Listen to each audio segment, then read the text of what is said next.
Hi everyone, my name is Kaan Akşit. I work as a senior research scientist at NVIDIA, and today I will be presenting Immersive Display Technologies section of our state-of-the-art report. Let's start with the basics. I will try to keep it fairly simple, as some of the terms have also been explained in greater details in previous sections. An average human observer can observe the world through a sensory system. Visual sensation is the major important one for display designers. Now you see the interior of a human eye. Visual and perception system of an average human observer consists a pair of eyes.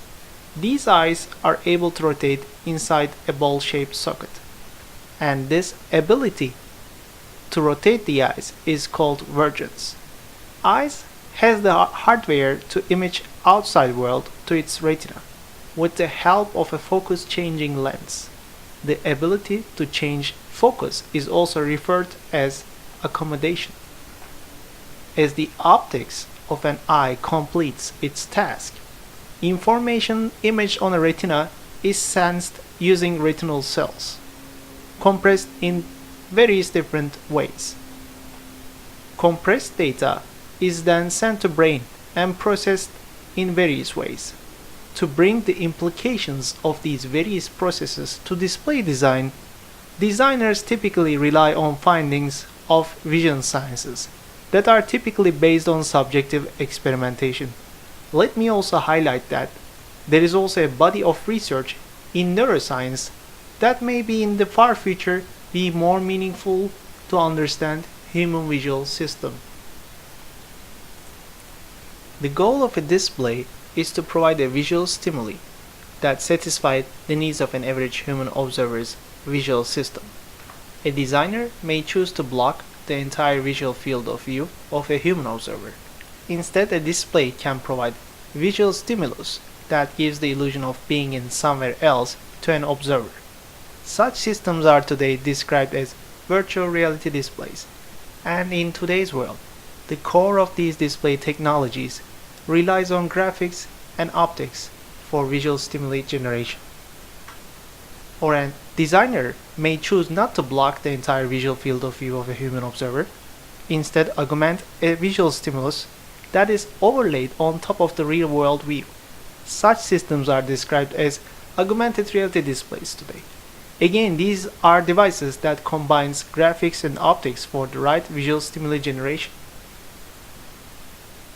Within the last 3 years, there has been a growth in number of augmented and virtual reality applications. To highlight what is out there today, I picked some impactful examples like Pokemon Go or Hot Stepper, where you follow a naked guide to find your directions, or Google Earth can take you to many places around Earth. These are baby steps of our times for something bigger in the future. Applications are limitless from creativity, health, and productivity. Because a near-eye display is not only a display, it's a vessel that may one day be replaced with something else. Therefore, virtuality and augmentation are new types of competing paradigms with interesting opportunities. What is it that we all need from an ultimate near-eye display? Let's understand the challenges that a near-eye display designer has to tackle. All of us see the future as an all-in-one computational display, taking both advantage from hardware and software with the highest possible efficiency, enabling key applications for real-life use cases. I would like to explain the challenges that I think that are important from my perspective. Challenges for a computational near-eye display can be overall summarized as: the human visual system spans approximately 190 degrees field of view. The human visual system can adapt to large brightness changes. It also has a unique color perception. Some may also say we need a good occlusion support. The human visual system has 20/20 visual acuity, which means 1 arc-minute of resolution at the fovea of a human retina. Eye box is the location in an optical system where you can see the presented visual stimuli. A large eye box is needed in front of an eye for near-eye displays. Typically, designers target 20mm by 20mm. One of the most challenging requirements is the form factor. We need a form factor that enables daily usage and long-term use cases. Power and processing capabilities has to be good, at least as good as a smartphone, for long-term use case. Distribution of pixels matching human visual systems capabilities. In other words, foveation can play a great role in graphics and optics to decrease the computational demands. In the left side of the presented image, you see an example of foveation in graphics, where foveal part of the image is rendered with the full capabilities. Peripheral parts, so-called the parts that one does not observe directly, are contrast enhanced and rendered in lower resolutions. There is still much more to be understood along this direction. We don't know fully how to fool a human observer and get him or her think that image looks the most realistic with a given hardware. Therefore, eye or gaze tracking and foveation are important research directions as well. Well-studied accommodation vergence conflict is yet another challenge that has to be resolved. Description of this problem that I am highlighting can be found in greater details at the work of Hoffman et al. From 2008. Previous sections of our report also explains this problem in greater details. Many of today's displays do not support focal cues in optical means. We need displays to support focal cues in hardware. Fatigue and discomfort are the major symptoms of accommodation vergence conflict. The general trend in my understanding is to know your display and make sure your content is within the zone of comfort. However, this is not a solution to all our problems. Again, we need an accommodation supporting near-eye displays. One criticism display designers often face is as follows. Our eyes progressively lose the ability to change focus. In virtual reality, with current head-mounted displays, this can be a great thing. Set the focal depth to that of current user, and now they have the eyes of a 20-year-old. However, this is not the case for optical see-through augmented reality. When the user can see the real world directly, it must be corrected. It is much easier to correct the real and virtual world together, meaning that the virtual must match real. Accommodation is programmed fairly independently from the eye movement. Its latency is along 1/3 of a second. It's not ballistic, unlike the saccade, so the response is somewhat slow as the visual system samples the resulting retinal image to determine if more accommodation is needed. Any accommodation supporting near-eye display has to take the latencies of the visual system into consideration. Allow me to show the latest and greatest available on the market today. I think the products in the market today are true engineering marvels. I'm personally very happy to see the technical quality of the outcome improving every year with latest generation of these or similar devices. Although they are engineered greatly, there are still some qualities that has to improve in these products to get to the ultimate display. I'm just listing a few in this case, like form factor, resolution, field of view, eye box, limited or no accommodation support, frame rate. Most of these devices are not ready for cloud rendering. They need an infrastructure for that. And also, prescription for everyone is also required, I think. Current research in the literature on near-eye displays have some answers to the challenges for building the ultimate near-eye display. In the most recent years, many different solutions have been proposed to address these problems, which can be broadly classified into light field displays, focal surface displays, holographic displays, and varifocal displays.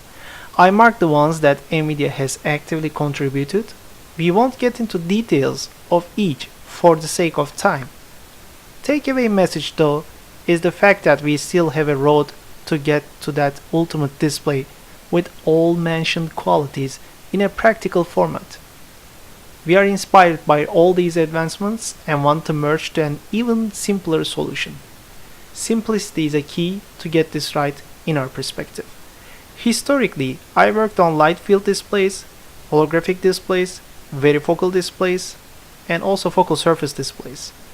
For the sake of time, I won't get into the details of optical designs or methodologies. I will pick my favorite examples and I will now show you some outcome accordingly. So the first work that I'm going to show you is manufacturing application-driven near-eye displays. So we figured out a methodology to 3D print optical components. Manufacturing optical components is quite expensive and you need a large infrastructure. So with 3D printing you can make prototypes like this one that is inside this bag within days rather than months. So that's also very important for a researcher as well. But it's not the only manufacturing capabilities that we promote here. The optical component that we have inside these near-eye displays are focal surfaces, representing focal surfaces. And these focal surfaces, I can show you one example of that. They look like this. One side is diffusive and the other side is transparent, as in this case. When you use such a diffusive surface in your near-eye display, if you just insert this into your near-eye display, then you'll get an image like this one. You see the man holding a glass of wine, and basically the input here is a depth map and the output is a diffusive focal surface. And this diffusive focal surface, this relation is basically it's being calculated using a regression model, a machine learning model in this case. And of course we can show dynamic scenes too, because we can project things onto diffusers. This is also interesting to look at, as focal surfaces have their own curvatures and structures. It means that it can support different focal depths that are designed for. So you can think of this work more like a binocular with two focals or multiple focals at different visual field of views. Lastly, we also add a steering capability in our near-eye display. It's a string-loaded structure that we can just use in front of our projector to steer the projection to different field of view. So the second work that I'm going to show you guys today is a foveated near-eye display, foveation in hardware. It's a work from our group that is conditionally accepted to SIGGRAPH 2019. And I won't be able to give you the full description of it, as it's going to be presented very soon in SIGGRAPH, but what I can tell you is it's basically a picture-in-picture display. So there are two different displays in this system. One is a projection display, the other one is an OLED display that is able to represent images at different parts of the field of view. And we rely on mechanical structures image in the visual field of view. So the reason that I'm showing this is because I want to show you that the foveation is also possible in hardware, and maybe a optimum point can be achieved in graphics, also in hardware, where foveation is embedded into the device. Finally, also allow me to provide my take on possible paths of future research on near-eye displays. Future is now at the hands of great scientists and PhD candidates in many fields, from optics to graphics, graphics to perception, perception to machine learning. So here are my bulletin items. Foveation in near-eye display hardware. Why not we design the entire display for the human visual system rather than throwing more pixels to the problem all the time? And the second bulletin item I have is gaze tracking. Near-eye gaze trackers rely on infrared illumination and demands a hardware that is slow in many cases. This has to change. The experience that one gets is very personalized per person. I think we need some customization too as a third item. we have to change that. Prescription and customization of the hardware is a must for a better adoption, in my opinion. In some cases, we have to offer capabilities beyond what an average human visual system can do to attract more people as users. And the last item I would like to highlight is conventional display problems are still very important for near-eye displays. It's interesting that low latency and dynamic range aspect of near-eye displays are not, well researched. I think they are untouched so far. They are very important aspects, and they will improve the quality of near-eye displays. I'll be more than happy to answer your questions. Please do not hesitate to reach out regarding the questions, research, and possible means of collaborations in the future. This slide has all the information you need to do that. And finally, thank you very much for listening.